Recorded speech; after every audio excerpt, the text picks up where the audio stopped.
Hey class, I wanted to provide you, excuse me, I wanted to provide you with a video that was just about audience. You are required to have an audience of four adults. I do count high school students as adults because I know that a lot of concurrent students take college classes, so high school age kids are fine.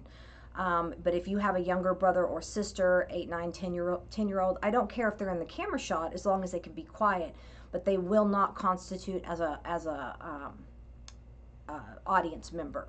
I want you guys to look at the rubric. They're all posted. There's 3 dots on the side of each assignment. You can see all of the rubrics. So let's say you don't have an audience.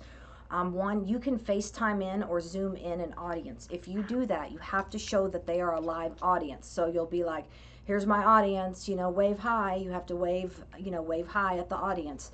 You don't have to introduce your audience, but you do have to prove that your audience is there and that your audience is live. So if you're using a screen, then you have to show that they are a live audience, and then you can put the phone or the iPad, whatever it is, down so that they can watch you.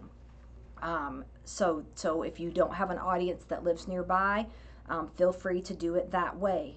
I've had students go up before and go into where they work and say, hey, will you watch this speech? So you can get an audience.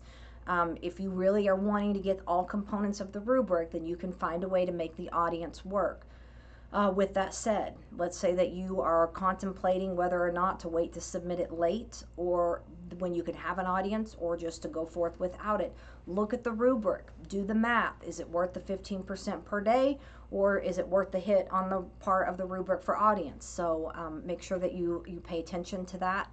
And so if you have any questions, let me know. But like I said, you don't have to have a live audience. They have to be, they have to be live, but they can be, FaceTimed or Zoomed in. And when you are giving your speech, make sure you're facing your audience. So don't turn your back to the camera. Your audience legitimately doesn't have to be in your speech the whole time. So let's say I'm filming my speech in here. I would have to be further away because this would be too close. I'm limited in my office here. But let's say that I'm giving my speech, and let's just hypothetically say that this was a little bit further away so you could see all of me. And let's say that you scan your audience. That's all you have to do. Is I would take my phone, and let's say my audience is sitting behind the camera, and I would walk over there and say, here's my audience, 1, 2, 3, 4. They'd wave at the camera, and then I would hand the camera to somebody, and then the camera shot will be on me. And then I know they're behind the camera. So they don't have to be in the shot the whole time, but you have to show them. Your time will start once you start your speech, not your showing of your audience. But I hope this clarifies the audience requirement, and if you have any questions, let me know.